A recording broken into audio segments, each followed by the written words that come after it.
Okay, so I'm back to answer the remaining book-related questions that you've all submitted to me. There's still a ton to get through, so let's get started.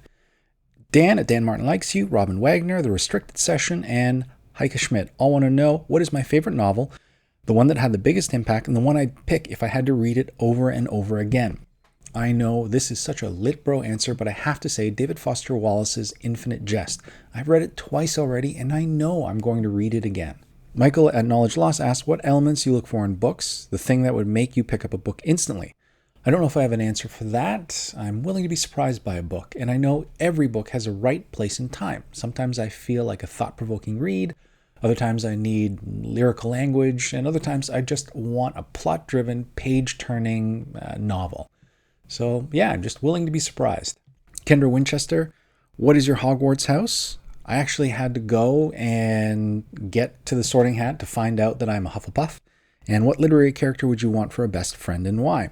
Simple enough, that's Nimona from Noelle Stevenson's graphic novel of the same name, because who wouldn't want a badass, shape-shifting, all-powerful best friend? Stephen Fisher asks, you become stranded with only 3 books. What are they? Nice and Easy, Infinite Jest by David Foster Wallace, Americana by Chimamanda Ngozi Adichie, and it is a tie for the third book between Constellation of Vital Phenomena and The Orphan Master's Sons. Now the tie is determined once I finish reading their subsequent short story collections. I'm reading Anthony Marra's The Tsar of Love and Techno right now and loving it, and I want to get to Adam Johnson's Fortune Smiles. Lydia Holmes asks, what are some of the best Korean American or Korean Canadian books you've read? And Books NQ asks, are there any classic Korean books that have been translated you can recommend? Well, for works in translation, I love J.M. Lee's The Investigation. It's a prison crime drama that explores the power of literature, poetry, and music, and it's loosely based around an actual imprisoned Korean poet. And I'm also looking forward to J.M. Lee's new book that's coming out in translation called The Boy Who Escaped Paradise that's going to be released later this year. For Korean American writing, it would be Catherine Chung's A Forgotten Country, which is an understated, quiet read, but I really liked how throughout there's these elements that are uniquely familiar to me as a second-generation Korean. Lydia Holmes also asks, what are your comfort reads? My comfort reads are still comics. I love comics. It is super simple, good versus evil, super heroics, over-the-top drama, and lots of pretty pictures. Death Adder Diva asks, what was the worst book you ever read? Well, now I just DNF books that aren't doing it for me. The last book I muscled through until the end was The King in Yell by Robert Chalmers. It was referenced in the first season of True Detective, which I loved, and it gave hints to Dim Carcosa and the Yellow King. Anyway, I finished reading it as well as finished season 1, and the book just sucked for me. It didn't do anything, didn't answer any questions, and it felt like studying for an exam that never came. Ellen and I Hath asks, if you were to watch your favorite book, which has been turned into a real-life motion picture, be turned into a movie, which would you choose? Or would you rather keep it stayed as a book? What director would you choose for the project? Well, Denis Villeneuve directed the basically unfilmable Ted Chiang story into The Arrival and did a fantastic job, and he's also in charge of the Blade Runner sequel, so he'd be my go-to man. I'd want him to tackle Infinite Jest. I don't think you could do it justice as a movie. You'd probably need an entire season of TV to do it, but I think it would be an interesting experiment. Kay asks, what is one region or country you have never read a book from that you are interested to find more about? That would be Brazil. I haven't read any Clarice Lispector or Paulo Coelho, and I need to fix that. And Brazil looks like a great place to visit, too. Deepa Chris asks, favorite graphic novels? Why the Last Man was fantastic, and I'm so grateful to my local library for carrying the entire run because, frankly, that would have been cost prohibitive to buy on my own. I also loved Batman Arkham Asylum. The artwork is incredible. Dave McKeon's work on that is unbelievable. Same goes for Bill Sienkiewicz's work on Elektra Assassin, another series I really liked. And Umbrella Academy Volumes 1 and 2 are way better than any graphic novel should be, considering they're written by the lead singer of My Chemical Romance. Pikachu asks, least favorite TV or movie adaptation? Gone Girl was so good, but I love me some David Fincher. Same goes for The Arrival by Denis Villeneuve, which was frankly unfilmable. But I am still pissed off at how badly they mangled The League of Extraordinary Gentlemen. That could have been such a great movie. Enbu Enjoying Things. Do you have a favorite genre to read? Or if not, do you have one genre you would always avoid? Frankly, I'm willing to read any genre, but if I look at my reading history, I tend to read very little romance, biographies, or autobiographies.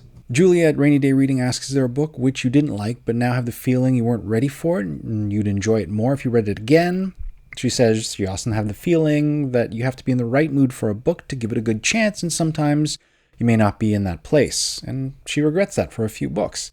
I mean, I totally get that. The Brief History of Seven Killings, lots of people loved. I DNF'd it, even though it was an evocative read that I still think about. It just wasn't the right book at the right time for me. And I just DNF'd it. Same goes for Do Not Say We Have Nothing by Madeleine Tien, which everybody loved, and it made a lot of prize lists, but it just wasn't doing it for me, and I DNF'd it.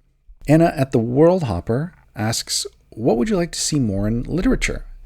I'd love to see literature regain its place in the cultural conversation. I mean, we think nothing about arguing and debating movies and TV with each other, but we seem to be a little too precious when it comes to reading and feel that it's in this rarefied intellectual area, and that it's just for snobby people to discuss over tea. And it shouldn't be that way. I'd love to see it become part of the cultural conversation and be less intimidating for people to talk about.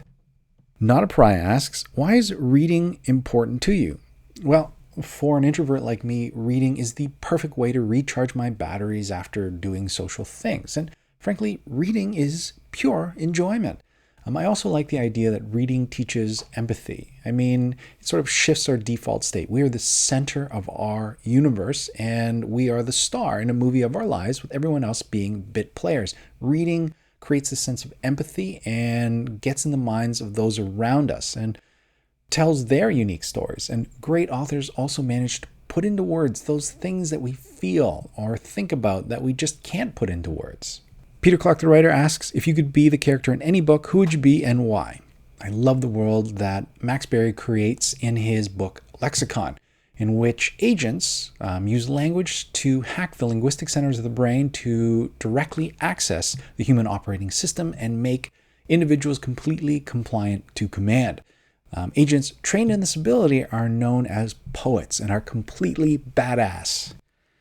Dr. Mustafali's CowMD asks, what is your favorite comic book series? Late 80s, early 90s X-Men, written by Chris Claremont, starting with the Dark Phoenix saga, going all the way out to the spin-off standalone X-Men series, penciled by Jim Lee, which completely blew my mind. I love that entire run. Deborah Hanf and Piper O'Brien and Anna at World Hopper all want to know when I do most of my reading. Deborah specifically wants to know how I fit it in with the demands of work, family, and personal hygiene. Well, I read at night. I like to try and get an hour of reading before I go to bed. It doesn't always happen, but that is still my favorite time to read. Mornings are for personal hygiene. Piper O'Brien asks, how do you pick out the next book you want to read? I usually don't know what I want to read next until I'm nearly done the book I'm currently reading. And then I can sort of examine, do I feel facty? Maybe I want something nonfiction to read. Or wordy, then I want to veer off to literary fiction. Looking at the schedule, do I have some free time so that I'm able to tackle a bigger book? Or do I need a shorter, more diversionary read? And then I go to the super secret TBR pile in Pinterest and pick something that sort of catches my interest. Joseph Quinton asks, who are your 3 most favorite authors? Simon, however, wants 5 authors. All right, so David Foster Wallace, not just for Infinite Jest, but his essay collections, Consider the Lobster, and A Supposedly Fun Thing I'll Never Do Again, are fantastic. Joseph Boyden, currently embroiled in a bit of a scandal where his native heritage is being called into question, but regardless, The Orenda blew my mind, and 3-Day Road was impossibly good. After that, maybe Kazuo Ishiguro, The Remains of the Day, and Never Let Me Go were both so good. Anthony Mara for Constellation of Vita Phenomena, which is still my top 5 books of all time.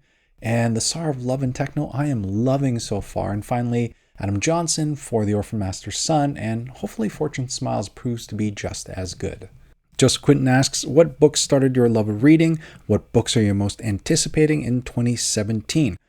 I couldn't give you a specific book that started my love of reading. I've loved reading for as far back as I can remember, and it probably extends way farther than that as well. I do know I got my love of reading from my parents. They were voracious readers, and they still are, and I remember as a kid going to the library every weekend with them.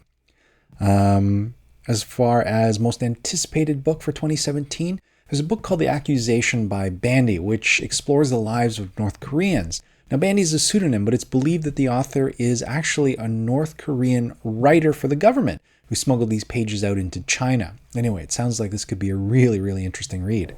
Jessica Poor asks, have you noticed a change in your reading interests through your life? If so, how? Have you ever reread a book and had your opinion of it change? Well, as I get older, I'm finding I'm reading and enjoying a lot more nonfiction. I'm also steering away a lot from the Western canon, which informed a lot of my reading in my 20s. Now I'm reading a lot of frontlist titles, and I think that's more because of BookTube than anything else. As far as rereads, I don't do a lot of rereads at all. And a lot of times I'm old, long enough that I'm almost going into the books new, with fresh eyes. And finally, we have a question from M. Lynn Crew, who asks, what are your thoughts on the circulating idea that Amazon is killing the book industry, and do you have any tips for conscious and or ethical book buying? This is a huge question. I don't think it's something that I can answer here in this video. It may warrant its own video. Doing a little digging, I wanted to find out, why is it that we should hate Amazon? They haven't really screwed with Goodreads, and I'm grateful for that. And they also own Audible, which a lot of people seem to be owning. But at the same time, I know they really don't care for books and are more concerned about the data that they can mine from us. At the same time, the publishers don't seem to get away unscathed from this as well. Like I said, it seems to be a bigger picture question that may warrant its own video. As far as ethical book buying, I don't know. I use independent bookshops, but I also frequent larger big box type stores here in Canada. That's Chapters. I frequent the library. I buy ebooks. I also buy used books. So I don't know if I'm the most ethical book buyer. And that is a larger question to sort of unpack. And I'm not exactly sure how to go about that, especially in the changing environment where authors are using Patreon and micro-publishing. Anyway, that's an interesting question and something I'm going to have to dig into a little deeper. Oh, okay, so that is a ton of questions. I'm exhausted. I hope I got around to answering the question that you asked. I know I shut down the comments because I was getting overwhelmed by the amount of questions. Maybe I'll do this in the next 1,000 or something, but hopefully I got a chance to answer any questions that you have. Hopefully I haven't raised more questions that you need to answer, but thanks for everyone for submitting their questions, and I really appreciate it. It's a great way to kick off 2017. I hope you guys have a great reading week, and we'll talk to you soon.